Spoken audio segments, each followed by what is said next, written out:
The kitchen was quiet, save for the faint hum of the refrigerator and the occasional creak of the old wooden chair beneath Evelyn Carter.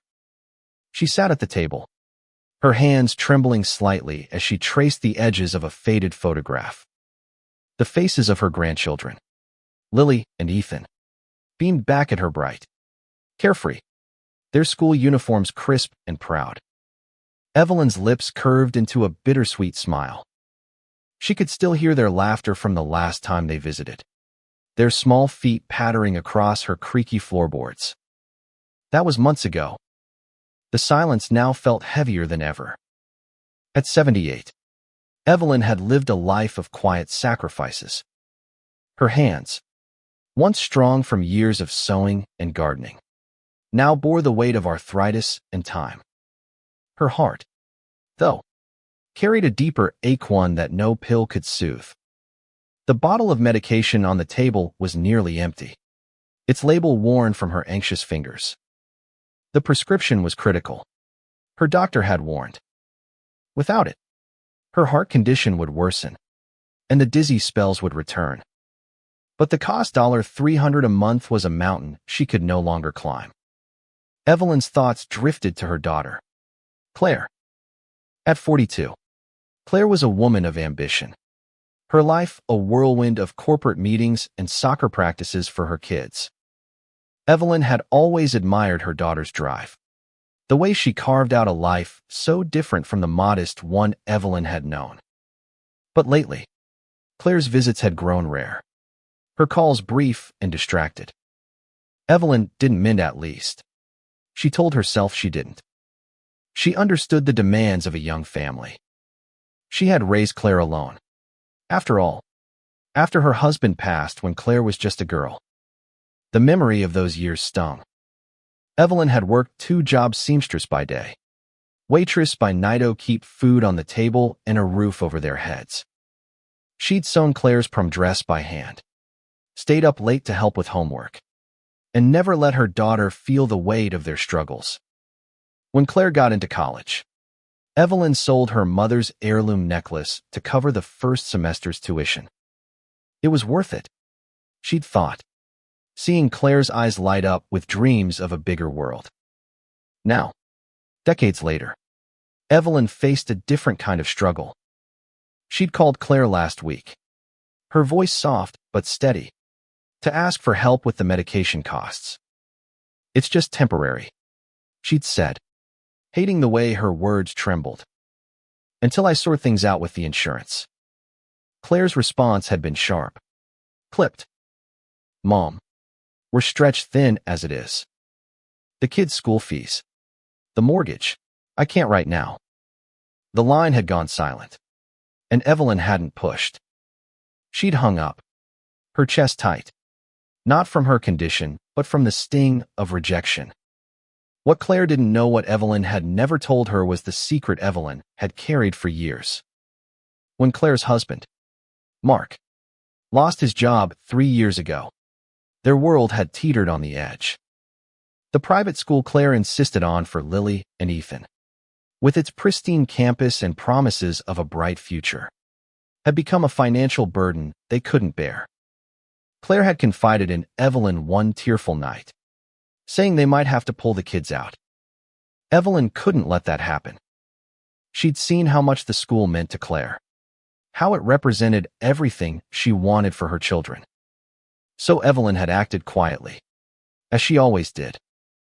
She'd drained her savings, cashed out the last of her retirement fund, and paid the school fees for 2 years, $40,000 in total.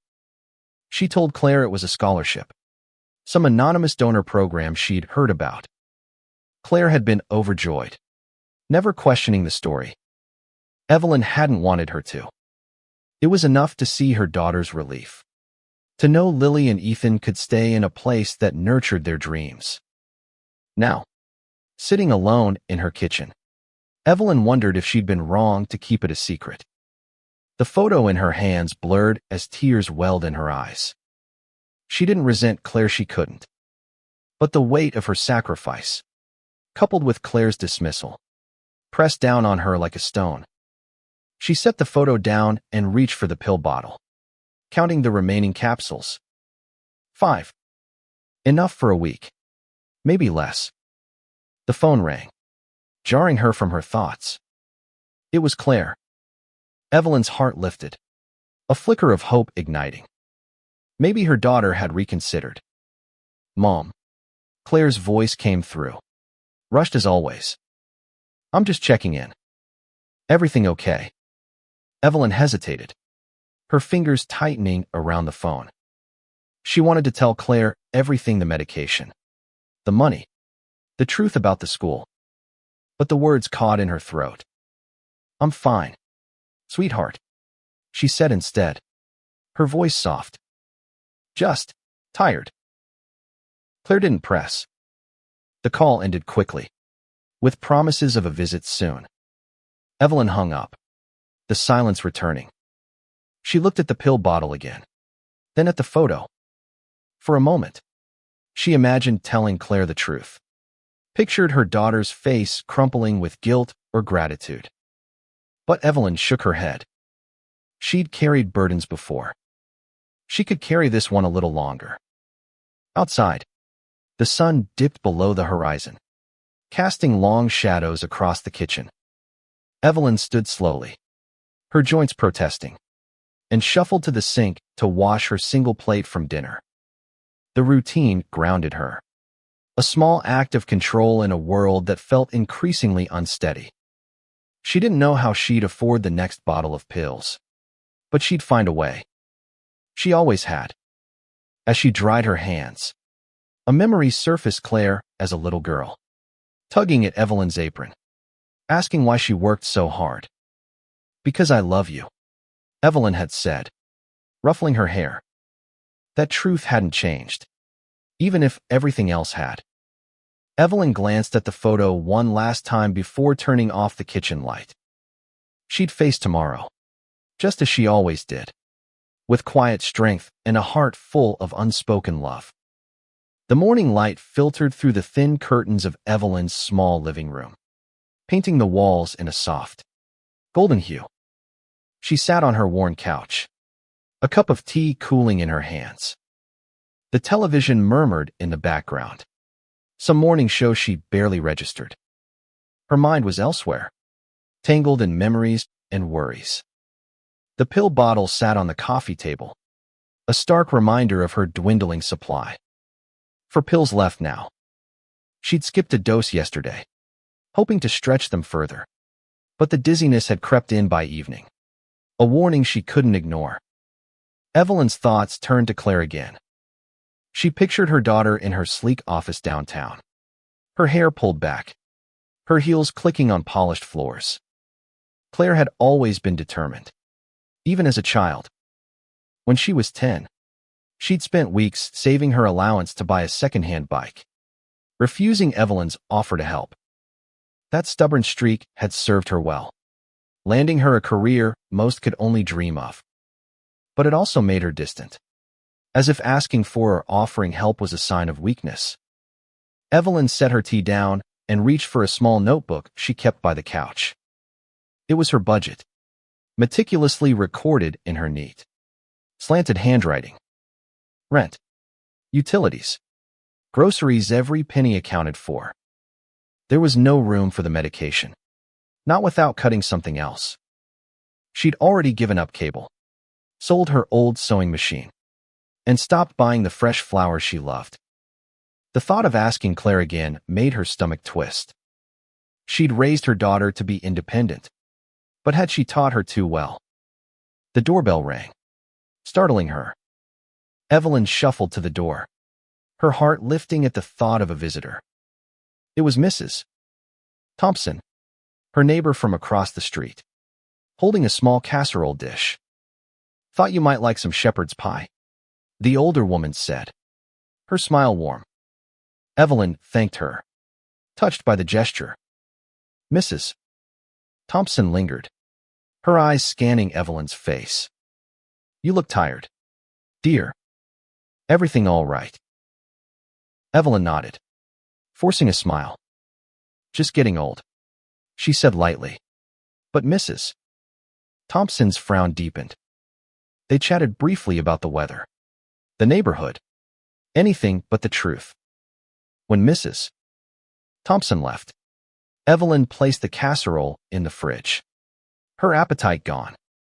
The kindness of others was a lifeline, but it couldn't fill the gap left by her daughter's absence. Later that day, Evelyn decided to visit the local pharmacy. Maybe there was a generic version of her medication. Something cheaper. The walk was slow, her cane tapping against the cracked sidewalk. The pharmacy was a small, family-owned place, its shelves stocked with everything from cough syrup to greeting cards. The pharmacist, a young man named David, recognized her immediately. "Mrs. Carter," he greeted, his voice kind. "Refill time." Evelyn hesitated, then explained her situation in a low voice. David's face softened, but his answer was gentle but firm. "I'm sorry, Mrs. Carter. There's no generic for this one yet, but I can look into some assistance programs for you." He scribbled a few notes, promising to call her if he found anything. Evelyn thanked him, her throat tight. She left the pharmacy empty-handed, the weight of her reality settling deeper. On the walk home, Evelyn passed the park where she used to take Claire as a child. She paused, leaning on her cane, watching children chase each other across the grass. A memory surfaced Claire at 6, her pigtails bouncing as she ran to the swings, shouting, "Push me, Mommy." Evelyn had pushed her for hours, her laughter filling the air.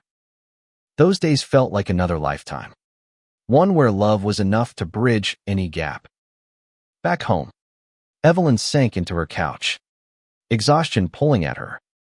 She picked up the phone, her fingers hovering over Claire's number. She wanted to call, to tell her daughter everything, not just about the medication, but about the school fees, the sacrifices, the love that had never wavered. But fear stopped her. What if Claire didn't care? What if the truth only widened the chasm between them?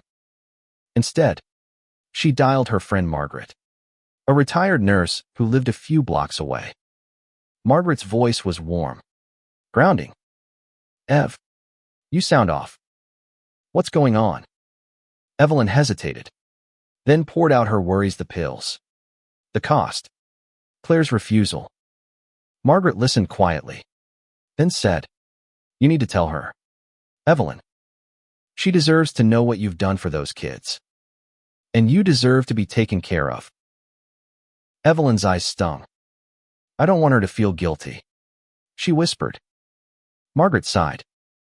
"Sometimes guilt is what wakes people up. You can't keep carrying this alone." The words lingered long after the call ended. Evelyn looked at the photo of Lily and Ethan again, their smiles a reminder of why she'd made the choices she had. But Margaret was right, she couldn't do this alone anymore. That evening, Evelyn wrote a letter to Claire. Her hands shook as she penned the words, each one heavy with years of unspoken truth.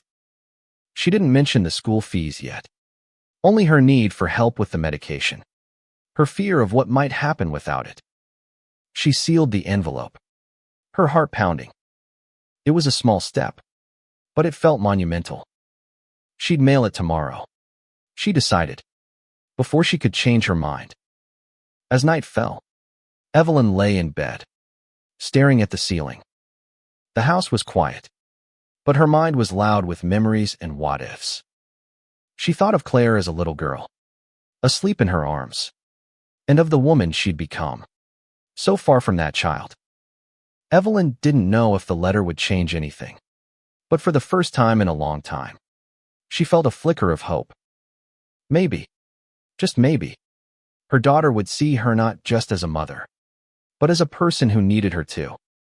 The letter sat on Evelyn's kitchen table for 2 days, its presence both a comfort and a challenge.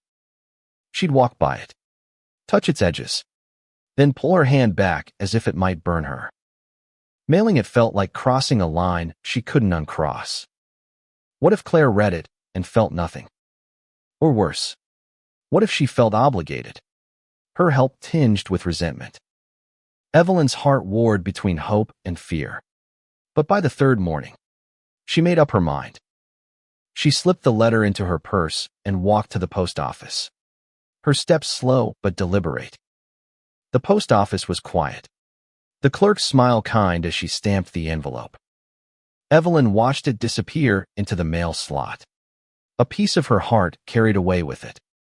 She walked home under a gray sky, the air heavy with the promise of rain. Her thoughts churned. Would Claire understand? Would she call? Or show up at the door? Her face soft with concern. Evelyn didn't dare hope too much. But the seed was planted. Days passed with no word from Claire. Evelyn tried to keep busy watering her small garden, knitting a scarf for Lily, calling Margaret to chat about nothing in particular. But the silence from her daughter gnawed at her. She checked the pill bottle daily, now down to 2 capsules. The dizziness was more frequent, forcing her to sit through spells that left her breathless. She hadn't told Margaret how bad it was getting. She didn't want pity, only a solution. One afternoon, Evelyn's phone rang. Her heart leapt, but it was only David from the pharmacy. "Mrs. Carter, good news," he said, his voice bright. "There's a local charity that might cover part of your medication costs. I've sent them your info. They'll call you soon." Evelyn's relief was immediate, though tempered by caution. She thanked him, her voice thick with gratitude. It wasn't a full solution, but it was a lifeline, a reminder that she wasn't entirely alone. That evening, Claire called. Evelyn's hands shook as she answered, her heart pounding. "Mom," Claire began, her tone clipped but softer than before. "I got your letter." Evelyn held her breath, waiting. "I didn't realize things were that bad," Claire continued. "Why didn't you tell me sooner?" There was no warmth in her voice, only a hint of frustration. Evelyn swallowed, choosing her words carefully. "I didn't want to burden you, sweetheart. You've got so much on your plate." Claire sighed, a sound Evelyn knew too well. "I'll see what I can do." "Okay. But it's tight right now. The kids' school fees went up again, and Mark's still looking for a better job." Evelyn nodded, though Claire couldn't see her. The mention of the school fees stung, a reminder of the secret she still carried.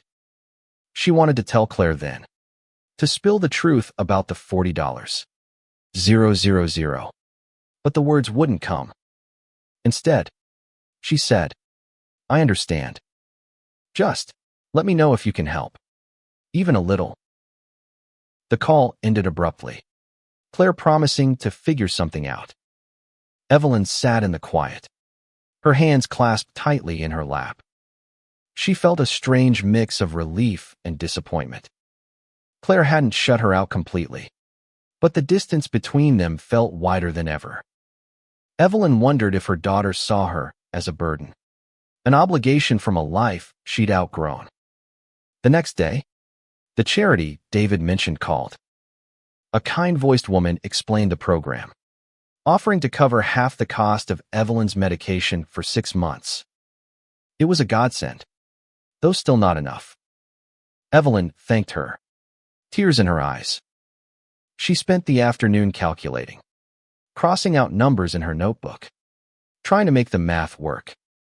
She could skip meals, maybe sell her old radio. But the thought of scraping by like this, month after month, was exhausting. Evelyn's thoughts turned to her grandchildren. She hadn't seen Lily and Ethan in months, their visits replaced by brief video calls where they waved and chattered about school. She missed their energy, their hugs, the way they made her feel young again. She wondered what they'd think if they knew about her sacrifices, about the school they loved. Would they understand? Or would they, like Claire, see her as just their old grandma, frail and fading into the background? That night, Evelyn dreamed of her husband, John. In the dream, they were young again, dancing in their tiny apartment. Claire asleep in the next room. John's laugh was warm, his hands steady on her waist. "You're too good to them, Ev," he said, his voice clear as if he were really there. She woke with tears on her cheeks, the dream lingering like a ghost. John had always known her heart, even when she hid it from the world. By the end of the week, Evelyn made a decision. She couldn't wait for Claire's help, not when her health was slipping. She called Margaret, asking for advice on selling some of her old jewelry, a few rings, a brooch from her mother. Margaret protested, but Evelyn was firm. "It's just stuff," she said, though her voice wavered. "I need to take care of myself." Margaret agreed to help, promising to bring a jeweler friend to appraise the pieces. As Evelyn hung up, she felt a strange sense of resolve. She'd spent her life giving her time, her money, her heart. Now, she had to fight for herself, even if it meant letting go of pieces of her past. She looked at the photo of Lily and Ethan, their smiles bright against the worn frame. She'd done it for them, and she'd do it again. But she couldn't help wondering if Claire would ever know, or if the truth would stay buried, like so many of her sacrifices. The jeweler's visit was brief but painful. Margaret's friend, a quiet man named Mr.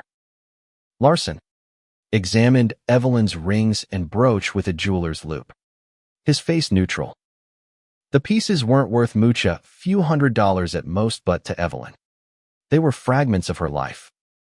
The brooch had been her mother's, worn on Sundays to church. The rings were gifts from John, simple bands that carried memories of their early years. She nodded when Mr. Larson offered $250, her throat too tight to speak. After he left, Margaret stayed, her presence a quiet comfort.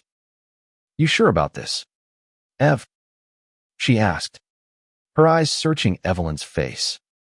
Evelyn managed a smile. "It's just metal and stone. I need to keep going." Margaret squeezed her hand, saying nothing more. They sat together, sipping tea, the weight of the decision settling between them. The money would cover 1 month's medication, maybe 2 if she stretched it. It was something, but not enough. Evelyn's thoughts kept circling back to Claire. She hadn't heard from her daughter since their last call, and the silence felt louder with each passing day. She wondered if Claire had even thought about the letter, or if it had been lost in the chaos of her busy life.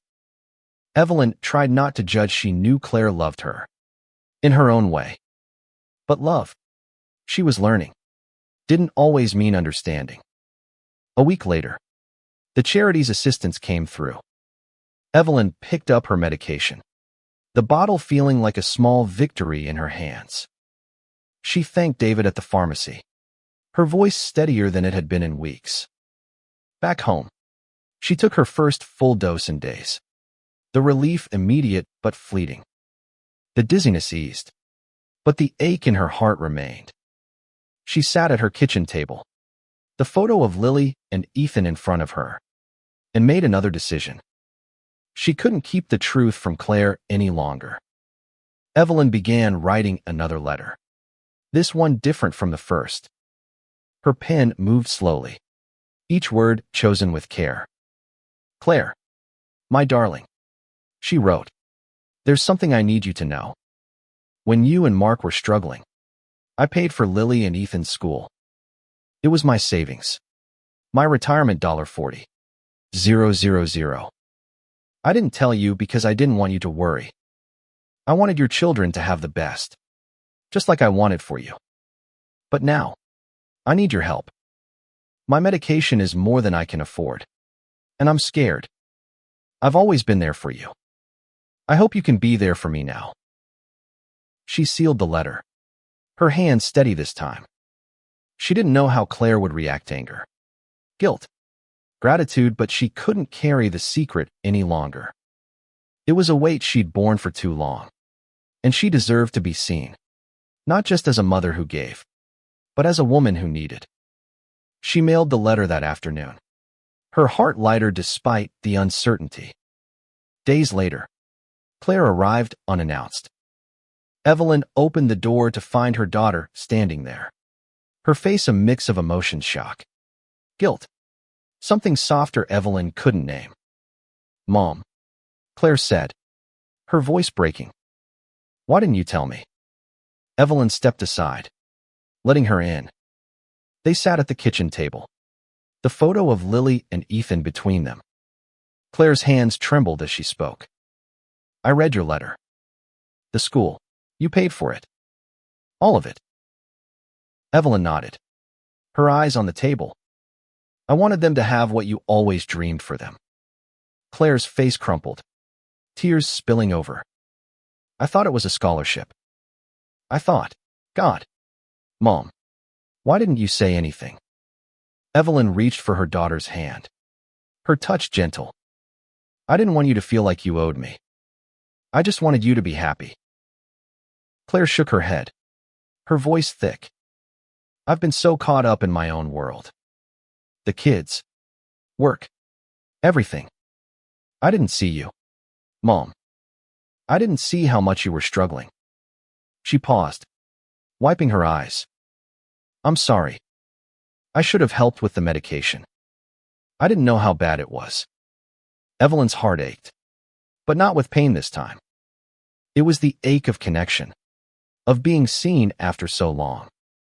They talked for hours, the kitchen filling with words they'd both held back. Claire admitted how overwhelmed she'd been, how the pressure of keeping up with their lifestyle had blinded her to her mother's needs. Evelyn shared her fears, her sacrifices, the love that had driven every choice.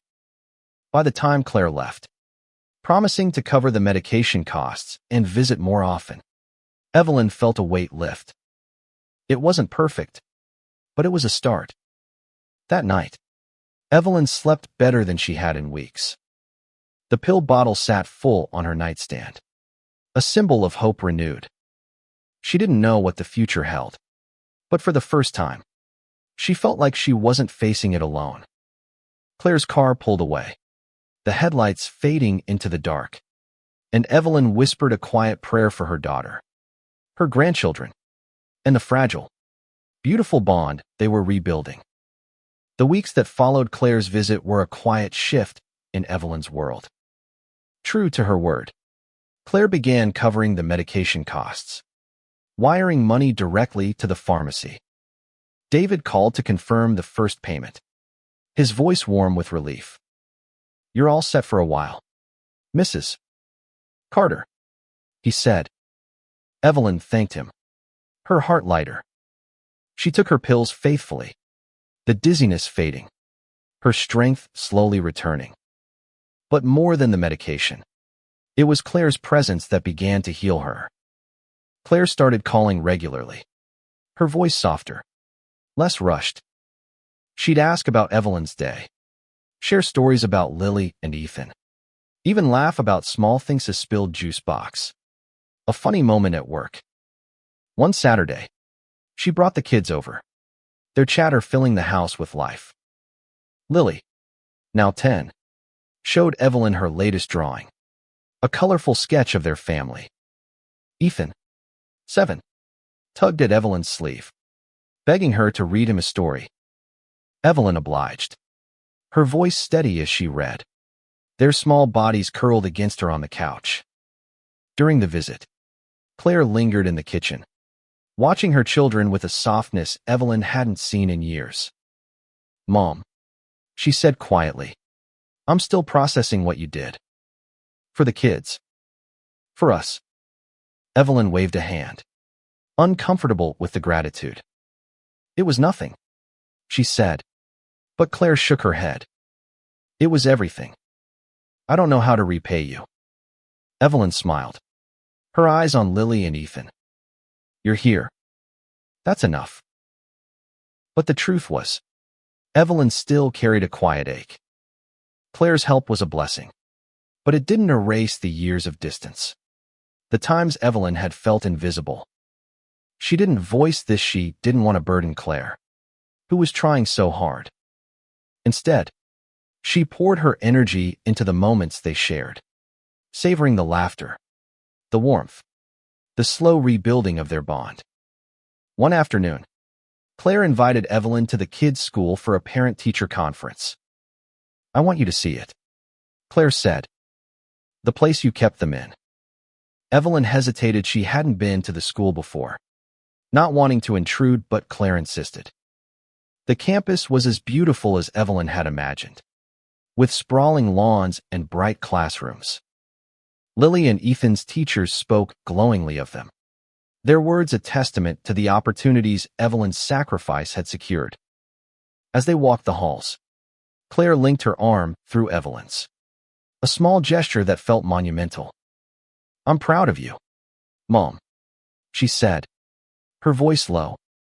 Evelyn's eyes stung, but she blinked the tears away.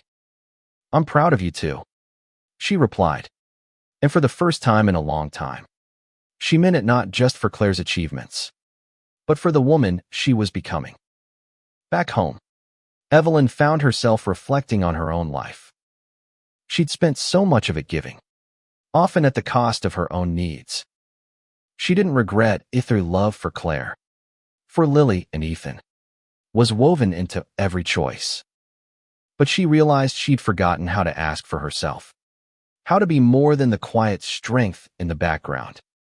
Claire's change, though imperfect, was a reminder that love could flow both ways. Evelyn began making small changes. She joined a senior book club at the library, her first step into a world beyond her home.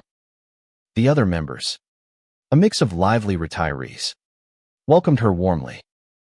She found herself laughing, sharing stories, feeling a spark of connection she hadn't realized she'd missed. Margaret noticed the change, teasing her over tea. "Look at you, Ev, getting out there." Evelyn smiled, her heart lighter than it had been in years. One evening, Claire called with a surprise.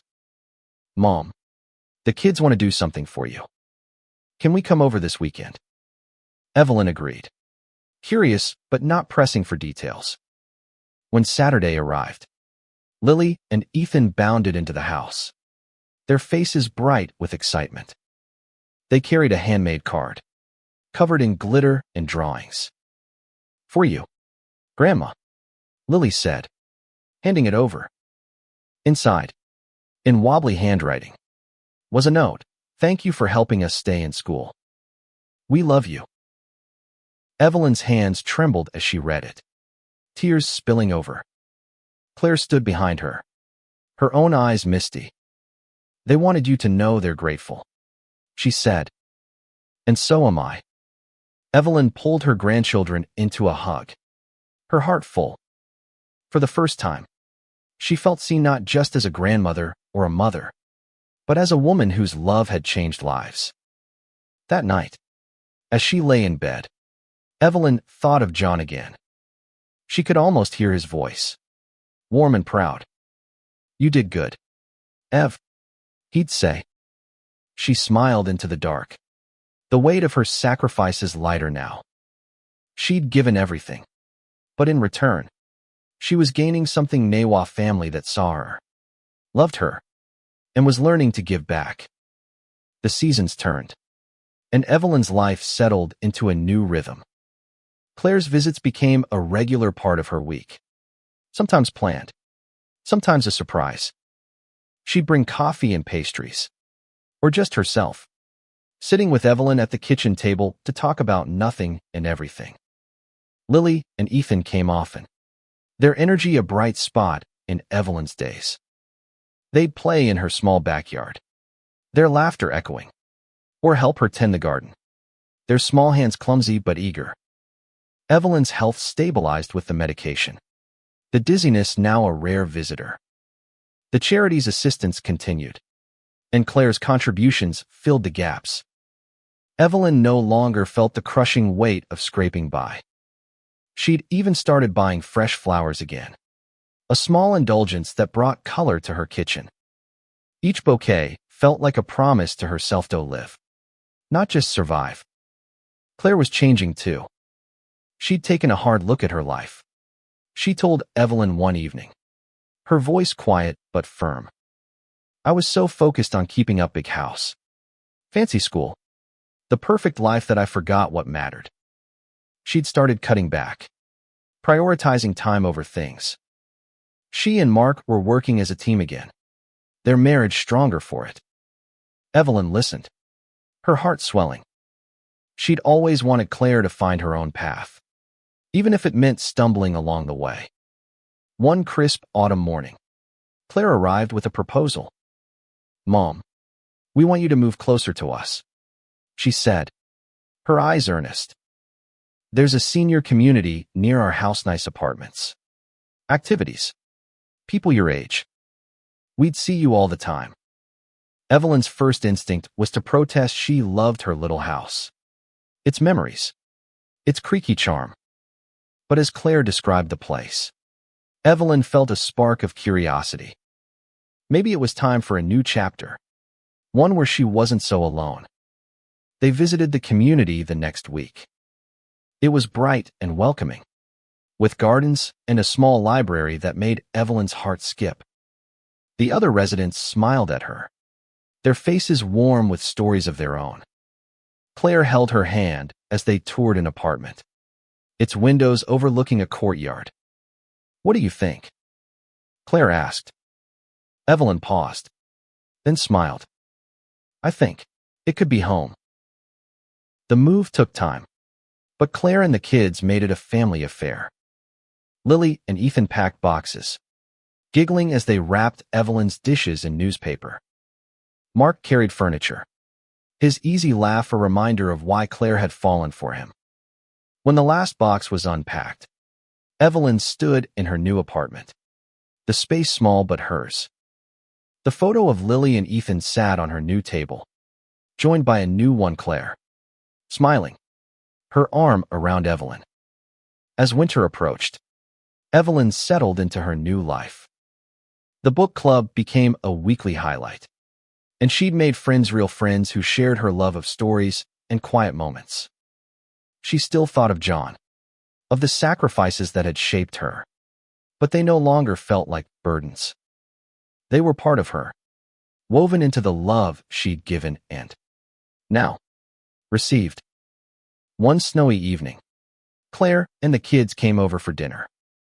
They cooked together, the kitchen filled with warmth and chaos. Ethan spilled sauce. Lily sang off-key, and Claire laughed, her face free of the tension she'd once carried. After dinner, they sat by Evelyn's small fireplace, the kids curled up with a blanket. Claire reached for Evelyn's hand, her voice soft. I'm so glad you're here, Mom. I don't know what we'd do without you. Evelyn squeezed her hand, her heart full. She thought of the letter that had changed everything, the truth that had bridged the gap between them. She'd spent her life giving, often in silence.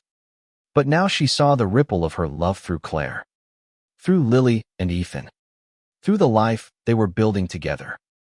She didn't need repayment. Only this, her family, close and whole, their love a light against the winter dark.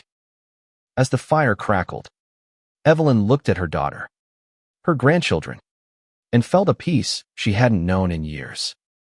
She'd carried them all, in her heart and her hands, and now they were carrying her too.